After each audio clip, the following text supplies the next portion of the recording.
It's Monday, March 20, and if you just opened your phone and felt like the world is driving with the check engine light on, good. Because tonight's headline stack is pure octane, Iran and the Strait of Hormuz. Oil spiking like it got a shot of adrenaline. War premium bleeding into inflation premium. And while the crowd screams risk off, the smart money is quietly checking tire pressure and looking for the cleanest lane. Now, before I give you the real map, make sure you smash the like, hit the follow, and share this with your fellow Degens or anyone who wants to understand what's actually going on without sounding dumb at the dinner table. All right, engine's hot. Let it rip. First, the geopolitical engine. The Strait of Hormuz is not just a geography lesson, it is the valve on global energy.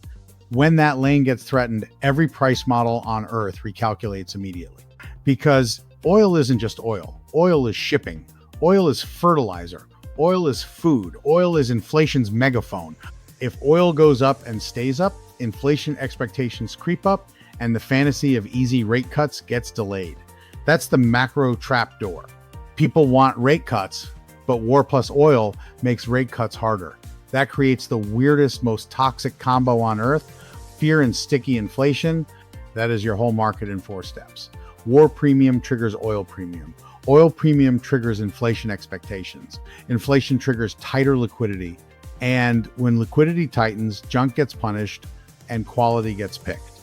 Now let's talk price behavior, because price is the lie detector. Bitcoin is hovering around the high 60s, flirting with 70 depending on the hour.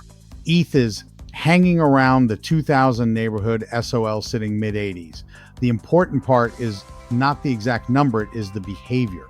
When the fear hit, crypto didn't just collapse and stay dead. It whipped, it flushed the weak hands, then it stood back up like a trained fighter. That tells you there's a bit underneath. Someone call it institutions, call it the adults, and the room is absorbing panic. But here is the part where I slap the drink out of your hand. Not every pump is real demand. Weekend green candles can just be leverage, option squeezes, and shorts getting executed in public. You don't marry a candle, you check the engine. The confirmation test is simple.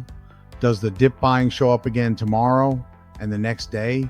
Meanwhile, look at the TradFi layer. Stocks can look fine while the risk builds under the hood. The VIX is elevated because nobody wants to be the genius who sold volatility right before a headline detonates. That is professional fear. The 10-year yield is whipping violently, flight to safety one moment, inflation panic the next. We are balancing recession fear against inflation fear. That tug-of-war creates violent chop, and chop is where overconfident traders get humbled. And while you are distracted by the chop, I need you to wake up to what is happening underneath the entire system. While the amateurs are arguing over pennies, the boardrooms are quietly rewiring the global economy. This is not a drill. OpenAI just closed a $110 billion raise at a $730 billion valuation, backed by Amazon and NVIDIA. This isn't venture capital anymore. This is nation-state wealth. Big tech is projected to dump nearly $700 billion into AI infrastructure this year. They are building data centers so massive that Microsoft is watching its water consumption double. They are straining the grid. But it's not just about money, it's about power. The US government just woke up to the threat.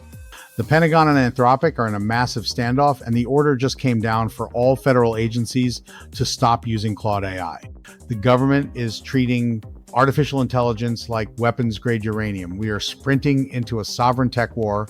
The open internet is fracturing. And if you think robots taking over is still a movie, look at China. They just raised hundreds of millions to put fully autonomous humanoid robots on actual factory floors. Not next decade. Right now, they are automating physical labor at a speed that will shatter global supply chains. The matrix is upgrading in real time. Let's bring it all back to the garage execution. In this environment, you don't spray and pray. You respect the hierarchy. Bitcoin is the anchor acting like sovereign neutral insurance. ETH follows the liquidity narrative. SOL is the turbo fastest gains, fastest wrecks. And alts are in the back seat until the road dries up. So what's the forward look for the next 24 to 72 hours? You have 2 triggers. Trigger 1 is oil. If oil keeps ripping, the inflation story gets louder and risk stays tense. Trigger 2 is the headlines. escalation versus de-escalation. If we get cooling headlines, you will see a relief rally that feels unfair because it happens so fast. If we get escalation, volatility stays elevated and the market continues to whip like a stormy ocean. Tonight, the world is driving fast in bad weather. The amateurs slam the gas. The pros slow down, choose the lane, and wait for the opening. Stop trading opinions and start trading reality. Energy is the lever, liquidity is the engine, and discipline is the difference between profit and pain. We will see you next time in the garage. Engines hot, eyes up, let it rip.